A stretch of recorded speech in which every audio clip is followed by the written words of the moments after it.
Professor James J. Barrell has been a professor and research psychologist at the University of West Georgia and University of Florida. He obtained his PhD in experimental psychology at the University of California at Davis. In addition to his teaching, he performed research with the Medical College of Virginia, National Institutes of Health, and Stanford Research Institute International. Throughout his career, Dr. Barrell has published journal articles and books, as well as presented them at numerous professional conferences and meetings. An underlying theme throughout his career has been an interest in the mind-body connection, performance enhancement, as well as the development of a new science, a science of human experience.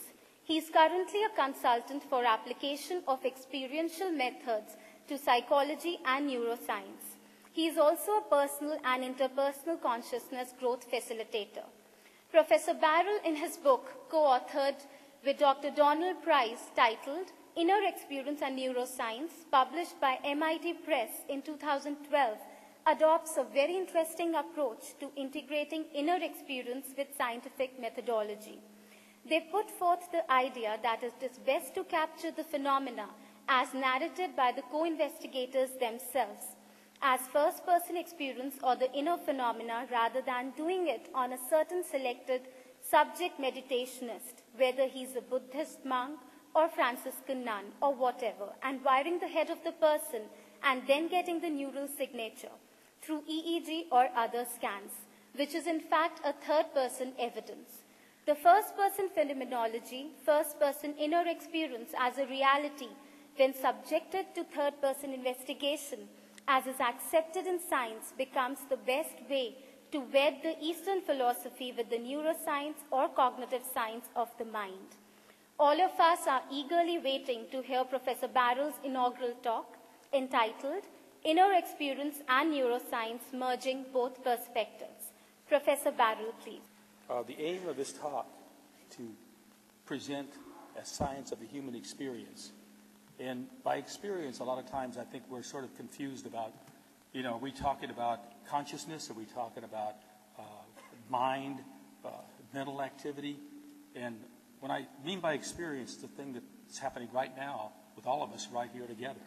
We're all experiencing. There's no way that I can step out of experience. We can't step out of our experience. It's always here. So it doesn't matter if you're theorizing or you are trying to understand a direct experience, whether you're meditating, you're always involved in experience. As Merleau-Ponty says, you either have to take it as everything or nothing. And unfortunately, a lot of Western science has been sort of looking at it as nothing. So here I'm trying to present a view that would merge the viewpoints of the inside and the outside, or east and west, in this methodology. The stages of this particular experiential method, there are 6, and the first stage is awareness. And that, again, that term has been used a lot, thrown around a lot, but awareness means that the ability to be able to notice whatever is happening in your experience, and whatever is happening right now in your experience or in my experience. Noticing your thoughts, your feelings, your perceptions, whatever is going on. Secondly, again, the observing and noticing as part of awareness. This is the first stage of an ability to have an experiential method. Without this, nothing's going to happen. So in other words, until we are able to become aware of our own experiences, we're going to be thinking about our experiences. You understand, thinking about experiences means we'll be theorizing about experiences. Not saying anything problem with that. Nothing's wrong with that. But I'm just saying if you want direct data, you've got to give it up and see even how you think and take into account your own biases, whatever research you're doing.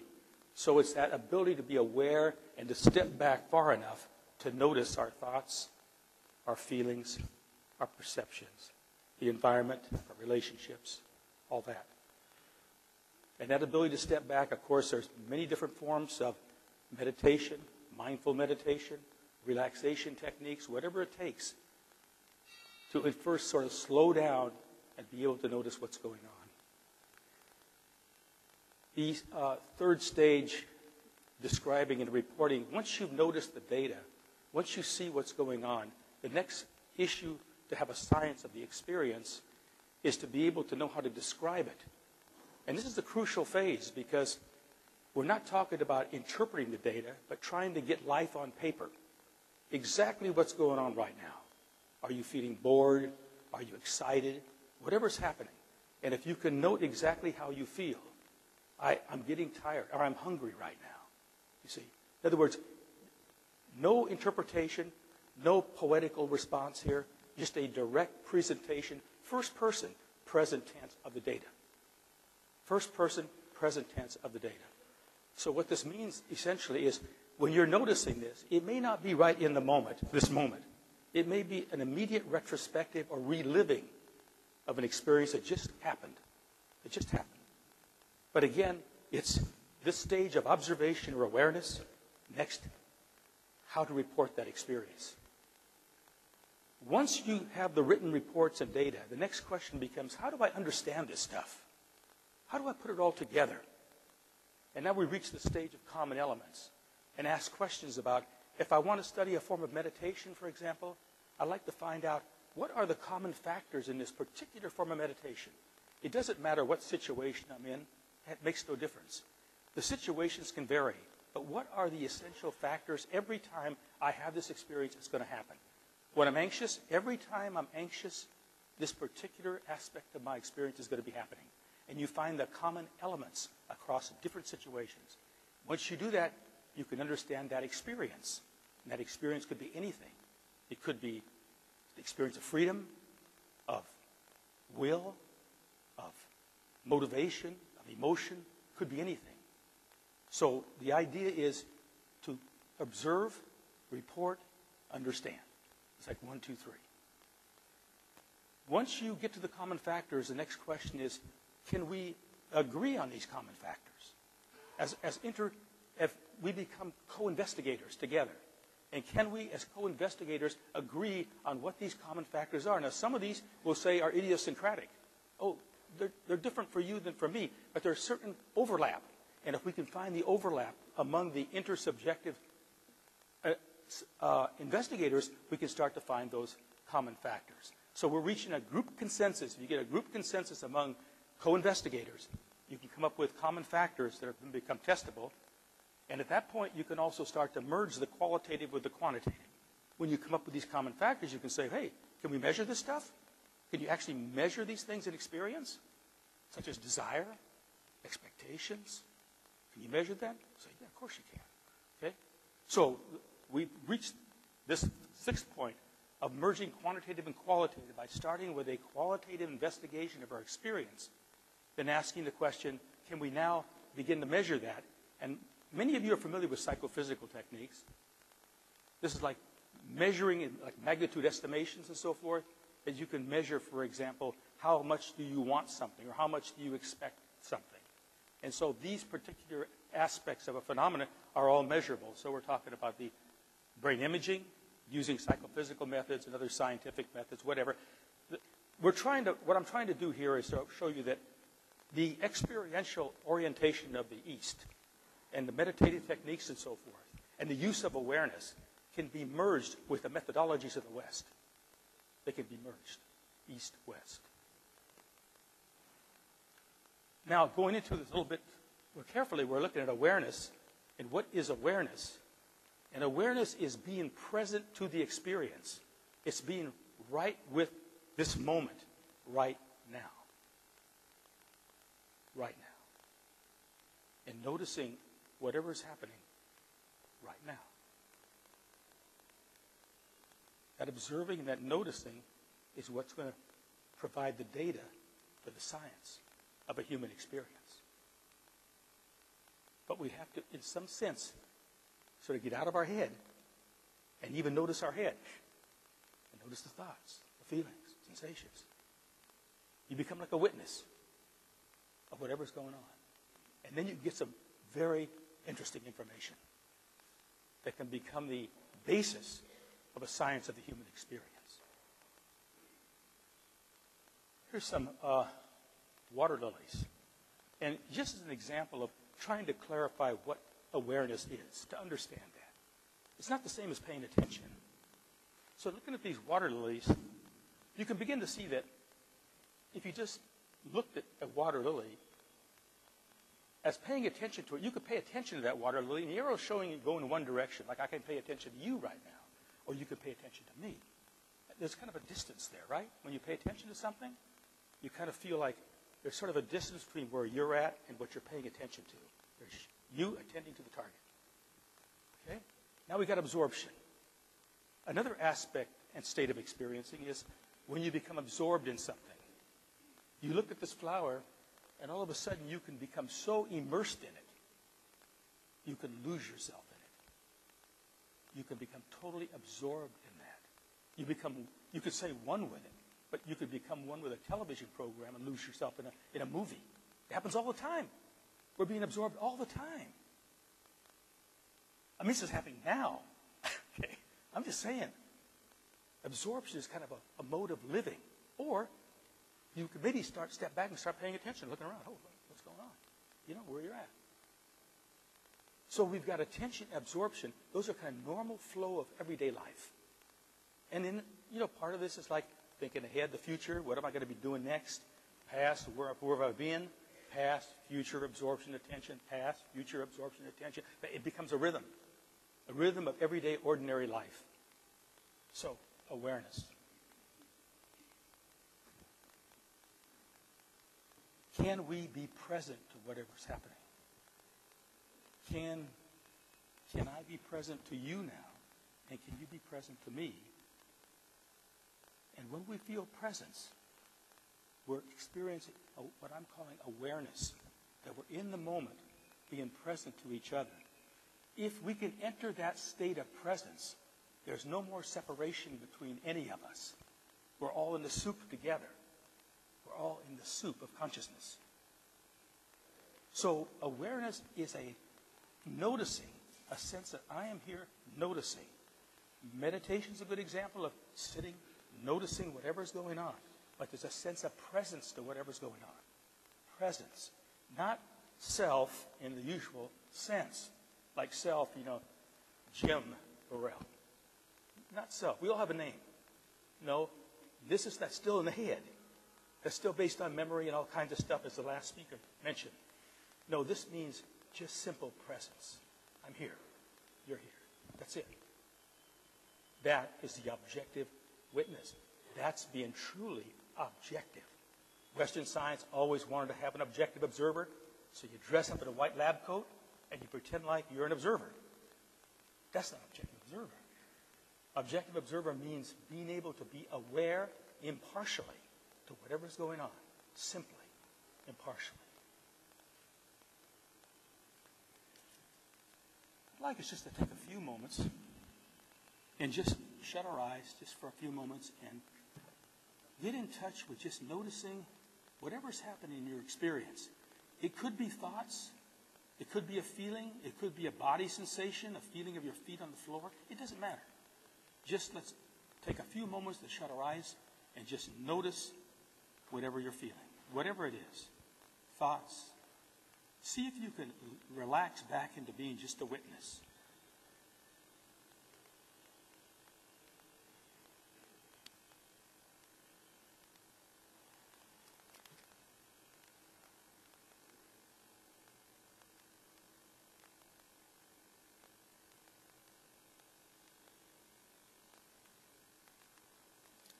So when we relax into being the witness, any number of things can be happening.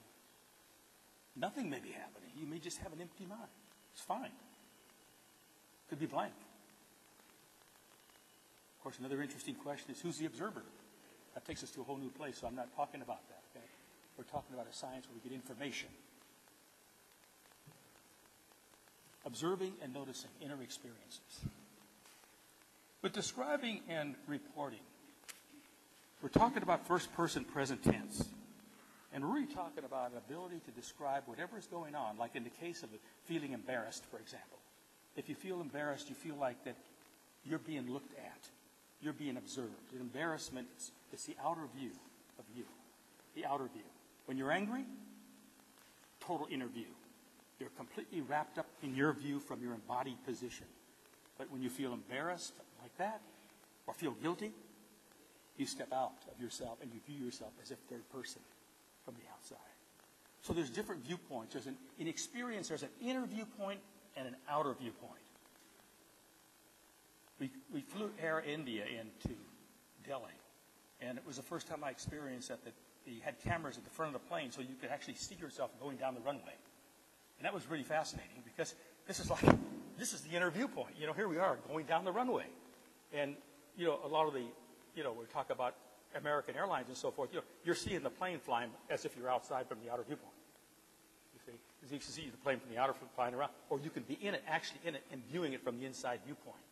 So we always have these two viewpoints available to us, the inner and the outer. In the East, the emphasis has been on the inner viewpoint. In the West, it's been on the outer viewpoint. But basically, it's how to merge the inner with the outer. This is an example of driving down the road in traffic and trying to get to work, for example. The light's green, you're approaching the green light, and all of a sudden, the light will change. And this is, you stop and you get frustrated. You're saying, late to work, I need to avoid this. Can I avoid being late to work? And so there could be a certain amount of frustration or anxiety, whatever, in this. And then, again, this is kind of an inner perspective. To me, it's fascinating driving through Agra.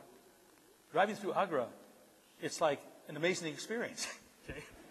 I mean, it's an amazing experience because I'm thinking, these guys, everybody should start their driving training in Agra, But, I mean, seriously, if you can do it here, you can do it anywhere. I mean, anywhere. I mean, and so the thing that's so interesting is that you could see as you're driving down the road, these people have to have an awareness, a situational awareness around them, or it's all over, right? It's done. So I'm saying this is a good example of having to be alert. Awareness and alert are very closely related. We just most of the time are not alert to what's going on inside of us, you see? That same alertness, driving the road, let's move it inside and see what happens. So if we can move it inside and become alert to those thoughts when they come in, those feelings. Like, I don't think I can handle this. You can let go of that. You can jump on board, and you can feel it and get stressed out. So be alert to whatever's happening in your experience. To understand an experience is to try to understand the common factors of that experience. So in the case of, let's take the case of anxiety, where you're trying to get to work and you're being blocked off, you can start to get the data. Okay, you observe yourself, and you start to get the data, and the data is something like, I don't know if I can make it at work. I can't afford to miss this appointment. A committee is going to be waiting for me. I'm starting to feel I'm sweating, tension in my neck, gripping the steering wheel. Okay, that's really what's happening. Okay, so what you're doing is your first-person present tense. What's really happening in the moment. That's your data. That's your basic data. And then when you get a moment of anxiety over here on your job, and a moment of anxiety with your relationship, and a moment of anxiety with your health, then you want to ask the question, what are the common elements across these different kinds of anxiety? What's the common core across these situations? Even though the situation changes, anxiety stays the same. So if I could understand the cause of anxiety, I could know how to let go of anxiety, independent of the situation. Otherwise, we're going to say, oh, I'm anxious because I'm at work, or I'm anxious because of my health, or I'm anxious because of this or that. You see? So we always have an excuse because situations are changing. So we're trying to find the common elements. And an example of the common elements here, every case of anxiety that we have studied. And we've done a lot of research in this area, and we've used psychophysical methodologies, magnitude estimations, visual analog scales most of the time. And what we came up with is that we find out that whenever an individual is anxious, I don't care what part of the planet they're on, okay, there's going to be a desire to avoid something bad happening. There's going to be within us something that we want to avoid happening, something bad. And then secondly, you're going to feel uncertainty uncertainty is a key feature of anxiety. You want to avoid something. Hey, I'm not sure I can do it. I'm not sure I'm going to be able to do this. Okay? And then finally, there's going to be associated physical feelings, unpleasant feelings with that. And some people blood pressure will rise, blood pressure will change, all kinds of, you'll sweat, not sweat. It doesn't matter, but the point is there'll be a physiological profile, and often it depends on type. But nevertheless, these three factors, if you eliminate any one of those, I guarantee you there's no anxiety. End of it. End of anxiety. Okay? So once you find the common elements of an experience, you find the causes of that experience, the causes of anxiety. Now, these are vertical causes, not horizontal. They're causes that are embedded in the experience. They're embedded in the experience. But what it gives us is the opportunity to start to take charge of our own lives, take charge of our own mind, mental activity, our relationships, because you can begin to see that by understanding this, you're no longer a victim of life circumstances. Another facet of anxiety, a particular kind of anxiety, would be the kind I would experience right now myself. Okay? This is performance anxiety. Okay? Performance anxiety. You're sort of like, all these eyes, and I'm saying, what starts solving that problem? Well, if I use my eyes to look at you, changes everything. But if I feel like you're looking at me, I get nervous. Yeah, real nervous. Okay, so performance anxiety, for example, part of the data we're talking about, once you're aware, and you start to understand the experience and what's going on, you see things like, am I going to get a response? Wish that we could just sit there and look at me. Won't these people respond to me? And so in performance anxiety, you have a strong need to avoid failure. You believe that the audience is made up of important people. You're all important to me, huh? Okay, you see what I'm saying? So if I make you really important, it would make me more nervous, right? But if I see that we're just all in the soup together of life, there's no problem. There's no problem. We're just here. We're all just here. But part of this need to avoid failure is this belief that there are significant people out there, and you don't want to let them down, and you don't want to look bad. You don't want to be embarrassed. Then you consider the possibility of failing, so you feel unsure of yourself or whether or not you're going to do well. There's that old uncertainty thing coming in again. You see those elements of anxiety now. The need to avoid something bad, failure in this case, failure.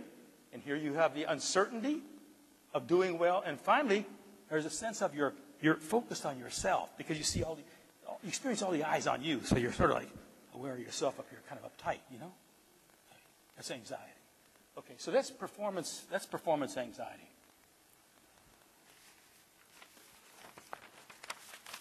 Now,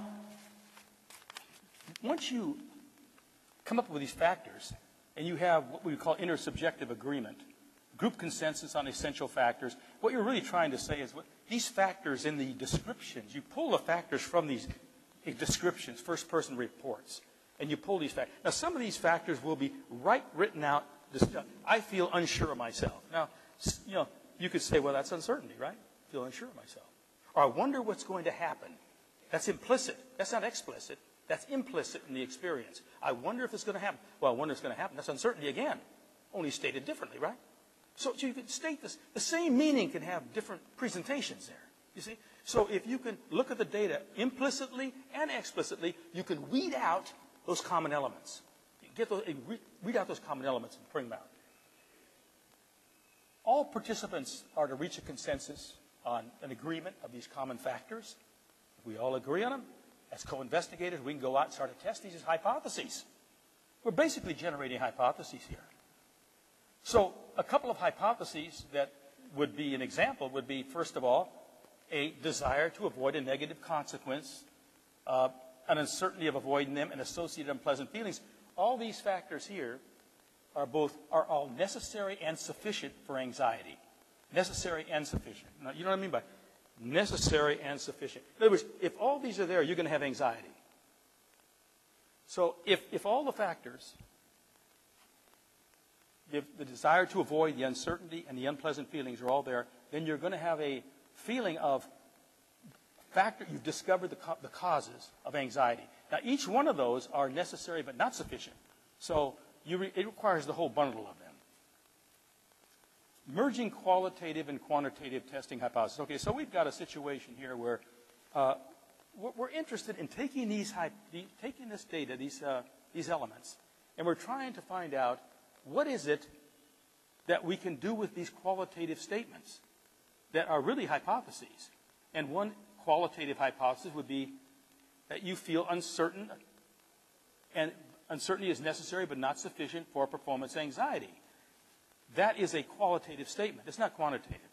It's like, hey, uncertainty is necessary but not sufficient for anxiety. A quantitative hypothesis would be the greater the desire to avoid a negative consequence, the greater the anxiety. So, if you don't have a strong desire to avoid something bad happening, your anxiety can be pretty low level. Pretty low level. The greater your desire, the stronger your anxiety is going to be. The greater your desire. And the lower your desire, you might feel a little bit of excited or whatever, but it's not going to be full-blown anxiety. So the level of desire is an amplifier of your emotions. Your desire is the amplifier of your emotions.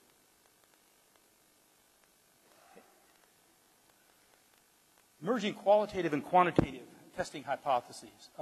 As we mentioned, psychophysical scaling methods we've used, structural equations. One of the things that we've been paying quite a bit of attention to, particularly Dr. Price, who couldn't make it to the conference, he and I go way back. He was a neurophysiologist, and I was a research psychologist at the University of California, Davis. And he's been involved mainly in neuroimaging, and I've been helping him out a lot with that as an assistant. Let's have a couple of slides, neuroimaging slides. He's been working a lot on pain research, and I've been working with him also with placebo stuff. But this is an example of brain activity that corresponds to common elements in experience. So if you take experiences of pain, you can begin to ask questions like, how does a placebo, and you're all familiar with what a placebo is, it's an agent that's supposed to reduce pain that really has any kind of active agent at all in it. So it could be a sugar pill. So you have the placebo condition over here and then baseline condition here, and you're looking at the insulocortical areas, and you're also looking at the second somatosensory cortex, which is S2. Now what you find are these regions are lit up. The brighter they are, the hotter those areas are, okay, as far as neuronal activity and temperature. Basically, it's temperature, measurement of temperature. And so you can see that it corresponds, when you get the placebo effect, when people start to believe that the pain is actually going to be reduced, and most importantly, the suggestion needs to be, it has been known that this agent reduces pain. Really important that the word known gets in there. Because if the word known doesn't get in there, the suggestion is not near as effective. So this agent has been known to reduce pain. And in that instance, you'll find both these areas, somatosensory cortical area 2 and as well as the insulocortical areas, you'll find there's a reduction in the overall activity. And this is the placebo studies. And we found that in the placebo studies, what you can identify as common factors, the really important thing to look at is, again, coming up with desires and expectation. When people are effectively influenced by placebo, they have a desire to avoid the pain drops down because they feel so confident that this agent's going to solve the problem. So their expectations go up and their desire goes down, and you get the placebo effect. So the expectations need to go up. Hey, it's going to happen. I know it's going to happen. And the desire goes down. It's just, I don't care as much now because I think it's going to happen. So your desire to avoid the pain becomes less. And you get the placebo effect from that. And those common elements are then reflected in the brain slides. Also, studies in hypnosis. Rather fascinating because, again, you get the same kind of effect. When you find the common elements of hypnosis and you look at these particular brain regions, you'll see that the two main areas, the anterior cingulate cortex, and which is up here, and then you've got down here you have somatosensory cortical area 1 there, and you can see again that hypnotic modulation of the pain, again through suggestion, significantly reduces neural activity in these two regions.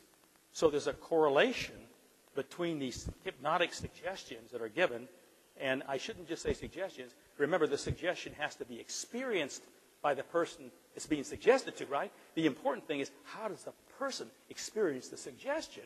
And once you understand that person's in a hypnotic state that's deep enough, you'll find that all of a sudden you get this effective change in neural activity, reduction in neural activity.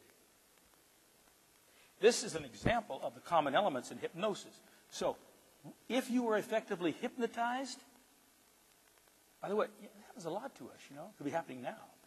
I mean, it's like we get a lot of self-hypnosis going on.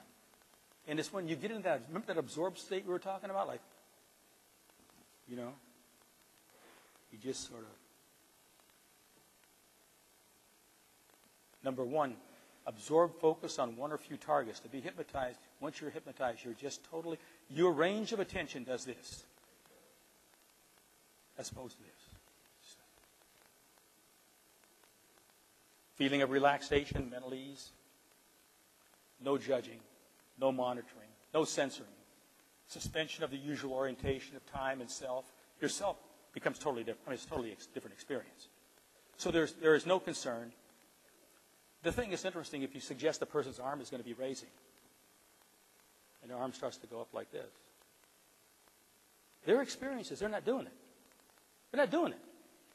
The suggestion is being made that your arm is lifting, your arm is raising, and you have the experience that this is almost not your body anymore. You know what I mean? It's all happening. And you can imagine, there are areas in the brain that if you lesion them, a person exhibits automatic behavior and loses touch with being connected to a body. Their body, it's like the body's out there, it's like something separate, like an object. It's doing its own thing. Doing its own thing. Okay, the stages of the experiential method. Just in review. Awareness. Indispensable. And I think that I appreciate so much the Eastern orientation. And the reason why I say that is I can honestly tell you that back in 1970, Dr. Price and I were at the University of California, Davis, and we met a number of people coming over that were yogis that we spent time with. And I had not a clue about this kind of experiencing. It's almost like by following the meditative techniques that these people suggested, it opened up a whole new world for me. And I began to realize, wow, this is what we're missing in the West. This is incredible. This is amazing.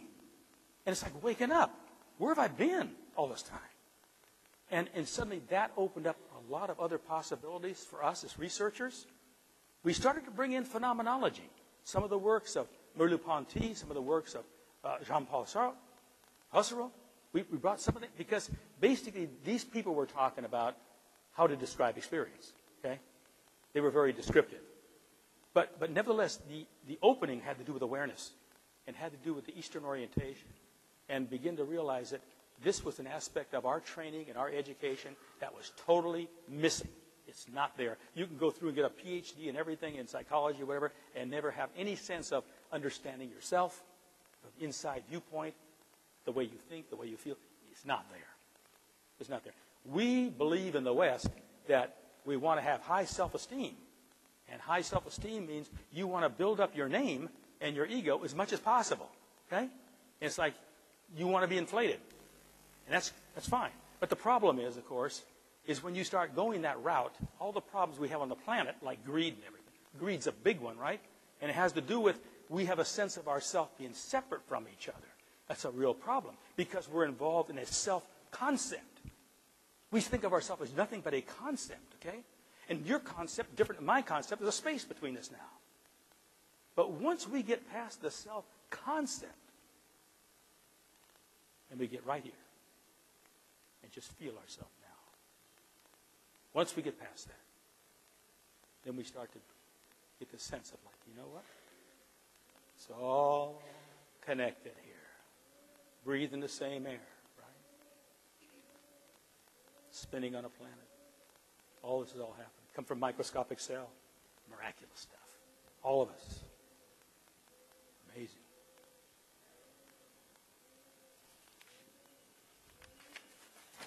So these stages of experiential method: observing, noticing, describing the first person present tense. Again, the common factors, what's present in all the instances of the experience. That's how we're going to understand an experience. I don't care what experience you want to understand. Could be anything. Intersubjective agreement, a group consensus on essential factors. Then again, the potential to merge the quantitative with the qualitative, and using definitional hypotheses and functional hypotheses. Definitional simply meaning qualitative, and functional simply meaning quantitative hypotheses. And using psychophysical methods, brain imaging, other scientific methods, any of the methods in the West work fine. We just need to develop hypotheses that have to do with direct experiences that people have. And then we'll start doing some stuff that's relevant on the planet. Stuff, real issues, real problems that we have as human beings, with ourselves and with each other.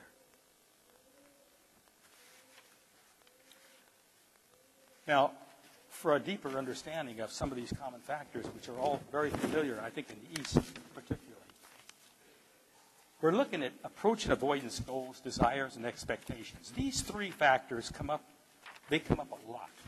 They come up a lot. And what's happening with approach and avoidance goals, there's a big difference between if you live your life with approach goals or you live your life with avoidance goals. It makes a huge difference. And we did a lot of research on this. In the next slide, this is an example where this is a desire for a romantic evening. And here's this guy approaching this girl. And on the left side, you see he's anticipating, with an approach goal, wow, I think she's going to accept me and everything's going to go great, That's an approach goal. I want that to happen. Right side, I want to avoid it happening. I want to avoid that happening. So you can see anything has to do with avoidance, has to do with I want to avoid being helpless. The big three fears in human beings, big three: helplessness, loneliness, nothingness. Helplessness, loneliness, nothingness. Helplessness, nothingness could mean that you're a nobody and you're a nothing. You're dead already, but you're alive. Or it could be death. Could be death. But nothingness, helplessness, and loneliness. These are the major avoidance goals to get to the bottom of it. But nevertheless, no matter what you do in life, what are you doing it for? I'm doing it because I want to avoid failure. I'm doing it because I want to be a success. Okay. Success, that's an approach goal. Avoidance goal, I want to avoid failure. Okay. Now, here's, based on a lot of research and a lot of psychophysical ratings that we did, on the x-axis, down below there, we have the expectation of getting what you want. See? The expectation of desire. This is like, what's your experience of the chances you're going to get what you want? At the far right, you know for sure you're going to get what you want. Okay? Down here, it's like there's no chance. Zero. You're not going to get what you want. Then up here is your feeling here. There's, at the 0 point and above it is how good you feel. At the 0 point and below it is how bad you feel. So how good and how bad do you feel? Now, here's avoidance goals and approach goals, right?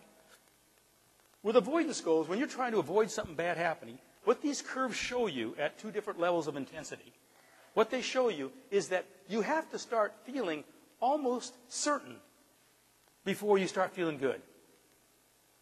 When you make your life things that you want to avoid happening, I want to avoid this and I want to avoid that, you have to almost expect that it's going to happen. Almost get close to certainty before you start feeling good. And when you feel good, guess what? You feel relief. It's relief. On the right side, approach goals is that you are focused on what you want to happen.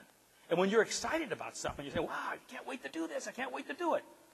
See what happens is at the very low levels of expectation, you start feeling good very early. With approach goals, you start feeling good very, very early. So your life is fuller, a lot more happiness in your life. A lot more happiness in your life when you are using approach goals. Because you're not setting yourself up. With approach goals, start feeling better at very low expectations. It's not that it couldn't switch to this, though. You know what I mean? They can switch back and forth. But just noticing it, I want this. Why do you want it? Well, I want it because, I don't know, I don't think I can go on unless I get this because this will make my life worthwhile. It'll give me meaning. Okay. That sounds great. But now what's behind that? Is there something else behind that? Like, hey, if I don't get this, then my life is meaningless. Oh, that's an avoidance goal, right? So you have to be very careful when you observe yourself and you notice your experiences. You have to notice in depth. We're saying like there's these deep roots of what's going on in our experience, and avoidance goals and approach goals are just part of the machinery. Remember, this is all just part of the machinery. The ordinary life. This is the way ordinary life runs off. But we're involved in ordinary life. So if we can just start noticing ordinary life, you can start to go to extraordinary life. It's pretty hard to push ordinary life out completely because it kind of tends to come back in again. So what I'm suggesting is to understand ordinary life, is to start to free yourself from ordinary life.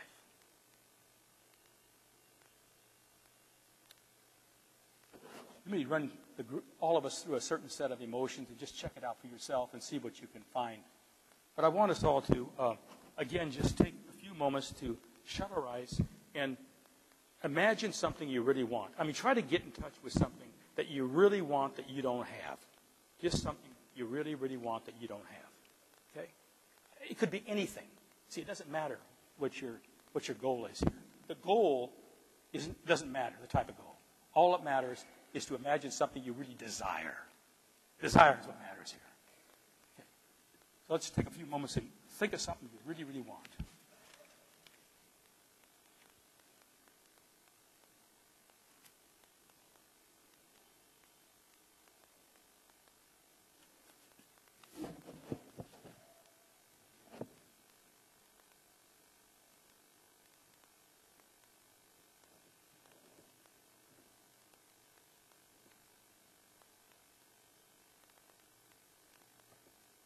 Now tell yourself, there's no way you'll ever be able to get it.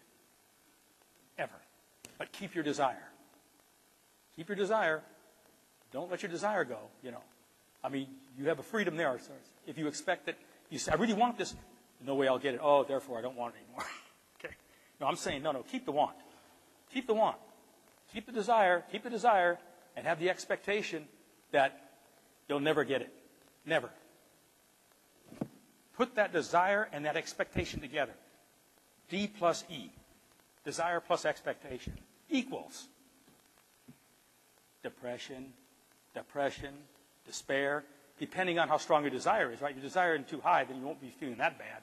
But if you really, really want it, and you tell yourself you're never going to get it, and you keep wanting it, you know what's going to happen. So you've got depression. Well, how about if your expectation changed from way down here to 0, and it brought it up a little bit? Oh, I'm not sure. I don't think I'll get it, but, it's possible. So you start feeling like maybe a little frustrated, and then up here you get uncertainty. Maybe I will get it. Maybe I won't get it. Maybe I will get it. Maybe I won't get it. That's anxiety. That's anxiety. And then you get up a little bit higher up here, and you say, I think I'm going to get what I want. Guess what that is? Excitement. Excitement. So you move that expectation up to here. Now you get excitement. Then finally, you move it to the top and say, hey, I know I'm going to get this. This is great. And you get fulfilled. You get fulfilled, and you feel satisfied because you've fulfilled your desire. So if you understand desire and expectation, those two big ones, you understand all your emotions and how they work. You can understand the mechanics of all your emotions and all your feelings. We have marvels of this right now. And it's in our book called Inner Experience in Neuroscience at MIT. Press is published. But the details are all in there. But I'm just saying, you can verify this all for yourselves. This is not some kind of a theory I'm throwing out there to you. I'm saying, check it out, Check it out. See if it makes sense to you. Or don't check it out. Whatever you're going to do, you're going to do. But I'm just saying, you can find out if you want to. If you want to. See, once you find out this kind of information, you can't be a victim anymore. No more. You can't say, oh, it's because of this situation, because of this person. That's why I'm angry. That's why I'm depressed. That's why I'm anxious. It's because I'm in this situation. You start to realize it all has to do with your reactions. And your reactions are only available when you are aware. Only available when you're aware.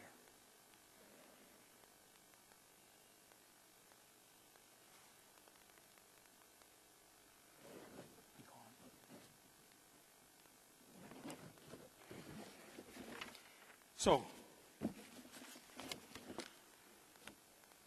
this integration of experiential and traditional methodologies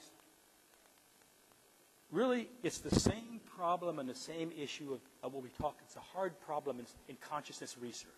The hard problem in consciousness research is the relationship of the mind and the brain, or the mind and the body, right?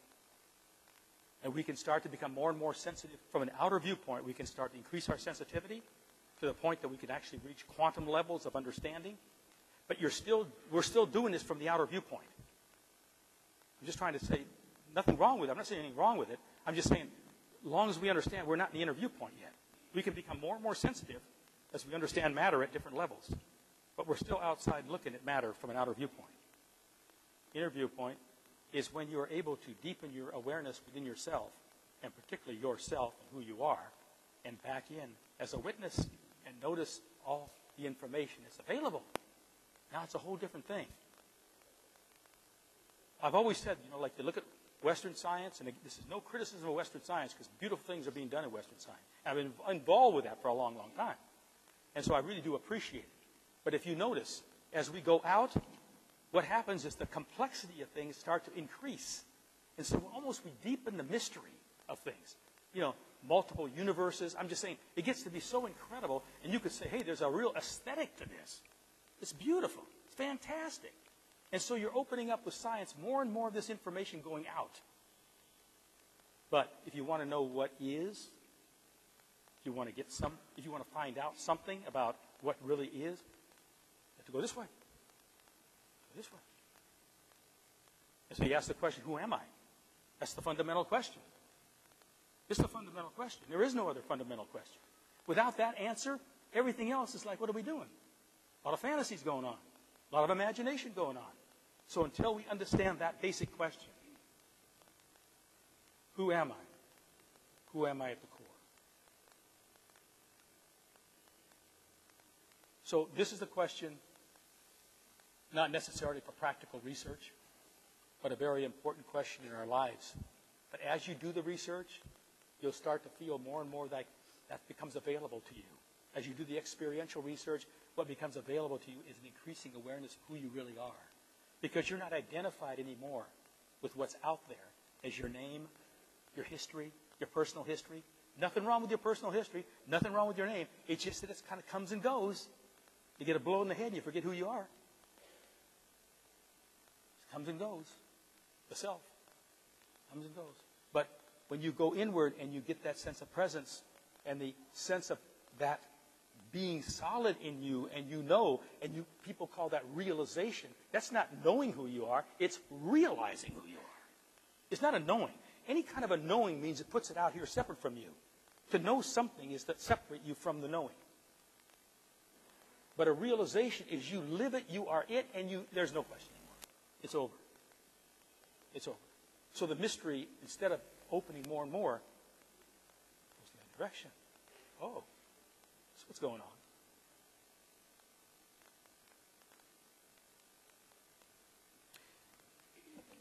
Final thing I'd like to speak to is two concepts in the East that's very important: identification and attachment. And I've been saying a lot of things today about common elements, and at the base of all these common elements that you discover are these two things, levels of desire and expectation, and understanding those concepts. Now, interesting enough, if you think about desire, it correlates very well with identification. The more you want something, the more you become identified with it. Does that make sense? The more you want something, the more you become identified with it, and it becomes part of you because the want is so strong. But attachment's different. Attachment is your expectation that you can hang on to it, that you can keep it. So the problem of expectation and attachment is letting go. So it isn't just desire. Desire is the trap. Desire is not the only trap. Expectation is also a trap. Desire and expectation are traps. When it comes to wanting to evolve consciously and to free ourselves from the mechanical life that we live most of the time, we're studying ordinary life. Nothing wrong with that. But by studying ordinary life, you stop being identified as much with it. You start seeing it from a perspective. You're not caught up in it anymore. It's interesting. Fascinating stuff. Great movie. Great movie. Yeah. So the integration of the science of human experience with the rest of science would provide an understanding that's both deeply personal and also widely public. And could also provide a basis for making decisions most wisely. So much of our problems on the planet is making the right kind of choices. And where are these choices coming from? Are they coming from a sincere place of being in touch with really who you are, your understanding of yourself? Is it a wisdom kind of choice that you're making? Or does it have to do with, I'll use the word ego, the word's thrown around all the time, but ego, or is it just self-centered? And I'm just saying, to be aware of your choices and how you make your choices, to be aware of that starts to give you a perspective of how to improve that decision-making property. Overall, the science of human experience is based on the cultivation of awareness, the bottom line. This will provide a path to the elevation of being and knowledge, which I think is really needed on this planet for all of us. So it's something we put together over 35, 40 years, working on a perspective that was opened up by people from the East that really came and gave us the insight, which I can only say I very deeply, deeply appreciate. That's it. Are there any questions? Thank you very much for this wonderful presentation. I have a couple of points. First of all, here you speak of human experience as providing this template for a deeper understanding. My wife and I and our children have lived with a cockatiel for 20 years. And as you were presenting your slides, I noticed, rehearsing in my mind, that almost all of that also applied to the bird. And perhaps one could also learn from the personalities and experience of animals. Now, that's one point. The second point is, in what you spoke of as the basic elements of realization, I thought, looking at someone who is familiar with the East, that there was one element which was missing, which is what is commonly called the element of sacrifice. When it comes to realization, the idea of ceasing to be who you were, which in sacrifice, in a metaphorical sense, means to kill who one was prior, and then to slip into a new being, so to speak. And possibly that is a fundamental element of self-study, which is, of course, what is something that you were arguing for here. Yes. The first, in regard to your first comment about animals, and I had a dog, and again, one of the problems, of course, is that with an experiential method, the only experience that you and I have access to is our own, directly. See, that's one of the problems, and that's why Western science has kind of said, hey, you can't deal with this stuff. But you can, because you can examine your private experience, I can examine mine, and we can share, right? Okay, so an animal is a little more difficult, I'm just saying. And so with our dog, I'm just watching our dog, and I'm saying, the dog is like his tail. The tail is a big deal. Okay? And that dog, when that dog was feeling good, that tail was up like this, right? And when that dog was down, depressed, the tail was down like this. And when that dog was anxious, it was like this, the tail. And that dog felt excited, it was raised a little bit like this, excited. And in frustration, trying to get a hold of a ball with his teeth in the backyard, and his tail was doing this. I thought, you could do a sensitive behavioral analysis of the animal, but you're still stuck with the problem of having to be able to empathize. But you do know that again, by being aware of ourselves, we can become aware of the consciousness in everything. You know what I mean? That this is not just a human phenomenon. But I'm just saying the understanding and the communication is a problem.